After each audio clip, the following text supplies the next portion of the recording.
20 avril 2013. À la une aujourd'hui de la politique, Jean-François Copé, président de l'UMP, est à Bigoulia, près de Bastia, avec une vingtaine de députés de droite. À gauche, ça se passe à Ajaccio, avec Manca Alternativa et Clémentine Autain. La porte-parole de la Fédération pour une alternative sociale et écologique était ce matin sur notre plateau pour un entretien à découvrir. Manca Alternativa organise en ce moment même à Ajaccio une réunion débat. Son thème, une autre politique est possible. Elle est animée par Clémentine Autain. La porte-parole de la Fédération pour une alternative sociale et écologique nous a accordé un entretien ce matin. Je vous propose de l'écouter avec en premier lieu les raisons de sa venue en Corse. Je suis venue dire aux Corses qu'il y a un besoin urgent d'une implication populaire du plus grand nombre contre le règne de la finance et contre les politiques d'austérité qui s'abattent partout en Europe et singulièrement en France. Les Corses connaissent bien cette politique malheureusement parce qu'il y a un surchômage, une précarité très forte sur ce territoire. Je pense notamment aux jeunes, aux femmes qui sont victimes de cette précarité, de cette flexibilité. Et je crois qu'il est temps que nous nous mobilisions pour faire en sorte qu'une autre politique soit réellement possible et que l'espoir puisse renaître pour une relance par l'activité, par la transition écologique et pour en finir avec le règne de l'argent qui malheureusement domine et ne permet pas une émancipation humaine d'être en mouvement.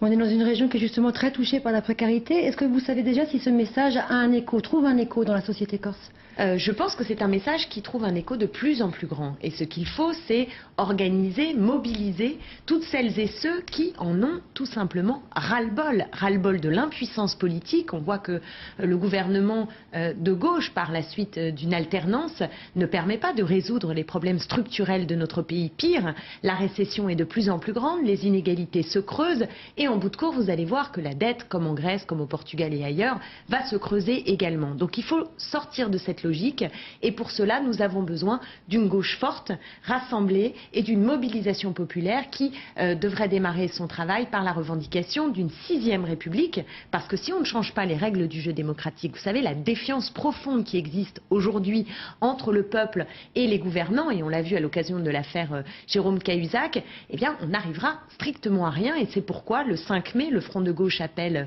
à une mobilisation nationale pour dire stop à la finance, stop à l'austérité et oui à une 6e République. Dernière question, l'Assemblée de Corse est dirigée par la gauche depuis 2010. Quel regard vous portez sur cette politique? C'est une association radicaux et communistes dans lesquels vous étiez proche il n'y a pas très longtemps. Qu'est-ce que vous pensez de cette politique depuis 3 ans? Écoutez, c'est une difficulté qu'on connaît à l'échelle nationale ou sur d'autres territoires à des échelles différentes.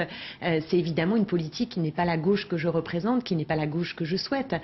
Donc ce qui importe, encore une fois, c'est qu'on construise une force qui dépasse ce qui aujourd'hui est constitué par les organisations du Front de gauche et qui permettent de modifier la donne. Vous savez, on a besoin de neuf à gauche, mais vraiment, on a besoin de novation, on a besoin de souffle, et ce souffle-là, il doit trouver ses déclinaisons territoriales, et la Corse a besoin de ce travail. Je vous remercie Clémentine Autain. Je vous remercie.